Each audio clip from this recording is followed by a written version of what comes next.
ঐক্যবদ্ধ সিদ্ধান্ত নিতে ব্যর্থ হলে সরকার নিজের মতো সিদ্ধান্ত নেবে। আপনি কি মনে করছেন যে দলগুলোকে ঐক্যবদ্ধভাবে সিদ্ধান্ত নিতে পারবে কিনা?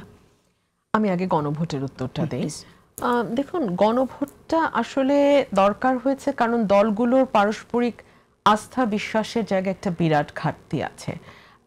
ভবিষ্যতে নির্বাচন করে যারাই সংসদে যাক, তারা 2/3 মেজরিটি নিয়ে যাক বা সিঙ্গল মেজরিটি নিয়ে যাক, তারা সংবিধান সংস্কার করবে বা যেই জায়গাগুলোতে সংস্কারে ঐক্যমত হয়েছে তারা সেটা বাস্তবায়ন করবে। সেই ব্যাপারে সকল দল হয়তোবা পরস্পরকে ট্রাস্ট করতে পারছে না, সে কারণেই গণভোটের প্রশ্নটা এসছে। কিন্তু এখন যেটা প্রশ্ন, গণভোটে আপনি হ্যাঁ না উত্তরের মাধ্যমে আপনি কি করে এই 84টা পয়েন্টে হ্যাঁ বলবেন নাকি না বলবেন। এখন ধরুন জেসিন, আপনি 40টা পয়েন্টে একমত, আপনি হ্যাঁ দিতে চাচ্ছেন, কিন্তু আবার বাকি 44টা পয়েন্টের বিভিন্ন জায়গায় আপনার কিছু যদি আছে, কিছু কিন্তু আছে, কোনোটা অ্যাবসলিউট নো আছে। আপনি কিভাবে এটাকে হানার ফ্রেমে আনবেন? একইভাবে এটা কিন্তু আমি ধরে নিচ্ছি ভোটাররা সবাই এডুকেটেড হয়ে গেছে। আমি ধরেন এডুকেটেড ইন আ সেন্স সংবিধানের ব্যাপারে যথেষ্ট এডুকেটেড হয়েছে, educated not in other sense. Educated মানে সংবিধানের ব্যাপারে এতটাই এডুকেটেড হয়েছে যে জুলাই সনদে যেই সাংবিধানিক প্রশ্ন জড়িত সেগুলো দেশের আপামর জনসাধারণকে বোঝানো হয়েছে বা তারা বুঝেছে। এটা ধরে নিয়ে কিন্তু আমি পরের কথা বলছি, কারণ এটা যদি না হয় তাহলে গণভোট পুরাটাই একটা ফার্সিক্যাল বিষয় হয়ে দাঁড়ায়, হাস্যকর বিষয় হয়ে দাঁড়ায়। আমি জানি না আমি কিসে হ্যাঁ বলছি, আবার আমি এটাও জানি না আমি কিসে না বলছি। এবং একজন ভোটার তো সবগুলো বিষয়ে হ্যাঁ নাও বলতে পারেন। সবচেয়ে ইম্পর্টেন্ট, আমি সেই প্রশ্ন সরিয়ে রেখে বলছি, আমি বেসলাইন ধরছি, সকল ভোটারকে আমরা এডুকেট করেছি, 12 কোটি ভোটারকে আমরা এডুকেট করেছি, তারা জানে জুলাই সনদে কি আছে। এইটা ধরে নিয়ে এখন গণভোটের প্রশ্ন। এখন আপনি বলেন আপনি সব বুঝলেন, কিন্তু আপনি কি বিএনপি নোট অফ ডিসেন্ট গুলো বা জামাতের নোট অফ ডিসেন্ট গুলো বা অন্য দলের যেই অবজারভেশন গুলো আছে সেগুলোর সঙ্গে একমত হতে বাধ্য তো না।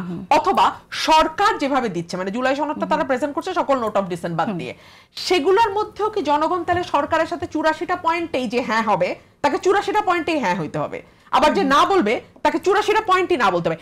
মানে it's a classic case of massacre. মানে এটার কোনো অর্থ দাঁড়ায় না। এর আগে যে ভোটগুলা হয়েছে সেটা কিন্তু হ্যাঁ না উত্তর হতো। ধরুন আপনি সংসদীয় ব্যবস্থা চাচ্ছেন নাকি আপনি রাষ্ট্রপতি শাসিত চাচ্ছেন, যদি না হয় তাহলে রাষ্ট্রপতি শাসিতই বজায় থাকবে, সংসদীয় আর হবে না। যদি হ্যাঁ হয় তাহলে সংসদীয় হবে, যেটা 91 সালে হয়েছে। এর আগের গুলোও কিন্তু তাই। কিন্তু এখন যেটা, সেটা তো অনেকগুলো বিষয় এখানে জড়িত। এটাকে আপনি আসলে কিভাবে হ্যাঁ নার ফ্রেমে আনবেন আমি জানি না। এখানে বড় যে ঝুঁকিটা থাকবে সেটা হচ্ছে যে যদি না ভোট, মানুষ বিরক্ত হয়ে প্রথমত ভোটার টার্ন আউট খুব কম হয়ে যাওয়ার সম্ভাবনা থাকে। বিকজ মানুষ তো মনে করবে যে আমি তো বুঝি না, এটার সাথে আমার তো দৈনন্দিন প্রাত্যহিক জীবনের কোনো সংযোগ নাই, সো আমি গেলাম না ভোট কেন্দ্রে, তাই না? রিমোট এরিয়ায় যে ভোটাররা থাকেন, অনেক কষ্ট করে যাদের যেতে হয়, তারা হয়তো আমার জীবনে কি আসবে যাবে আমি গেলাম না। একটা হতে পারে ভোটার টার্ন আউট খুব কম, আরেকটা হতে পারে না ভোট যদি জিতে যায়, কারণ আমি যেটা বুঝছি না আমি সেখানে না ভোট দিচ্ছি। এটাকেই এখন ধরুন ফেসবুক যারা ব্যবহার করেন আমার অন্যান্য দলের ভাইয়েরা, তারা বলছেন যে বিএনপি বা অনেকেই নায়ের ক্যাম্পেইন করছে। কেউ নায়ের ক্যাম্পেইন করছে না। সংস্কারের পক্ষে ভাই প্রত্যেকটা মানুষ বাংলাদেশে, কে না সংস্কারের পক্ষে, কিন্তু আমাকে তো আসলে বুঝতে হবে যে বিষয়টা কি। আর আপনি যেটা বলছেন যে দলগুলো যদি নিজেদের মধ্যে সমঝোতায় না আসে তখন সরকার একটা সিদ্ধান্ত জানাবে, এটার বাইরে তো আসলে সরকারের হাতে আর কোনো অপশন আছে বলে আমার মনে হয় না। বিকজ দলগুলো তো 270 দিনের উপরে আলোচনা করলো, তাই না? 9 মাস, এটা লম্বা আলোচনা। কিন্তু বাংলাদেশের মতো একটা দেশ যেখানে এখন কিন্তু বাস্তবায়নের সুপারিশমালা নিয়ে তো আমরা সেরকম আলোচনা দেখলাম না। না, বাস্তবায়নের সুপারিশমালা দেখুন, আপনি যতই বাস্তবায়নের একটা মানে ইয়ে করুন না কেন, হার্ড এন্ড ফাস্ট রুল করুন না কেন যে না এটা বাস্তবায়ন হবে, এটা একদম গ্যারান্টি ক্লজ দিয়ে আমি এনশিওর করছি, আপনি কি সত্যি ফিউচার পার্লামেন্ট কিভাবে অ্যাক্ট করবে, ফিউচার পার্লামেন্ট কিভাবে আচরণ করবে, ফিউচার পার্লামেন্টেরিয়ানরা কোন আইন আনবে, কোন আইন পাস করবে, কোন আইন বাদ করবে, এটা কিন্তু এখন বলা যায় না জেসিন।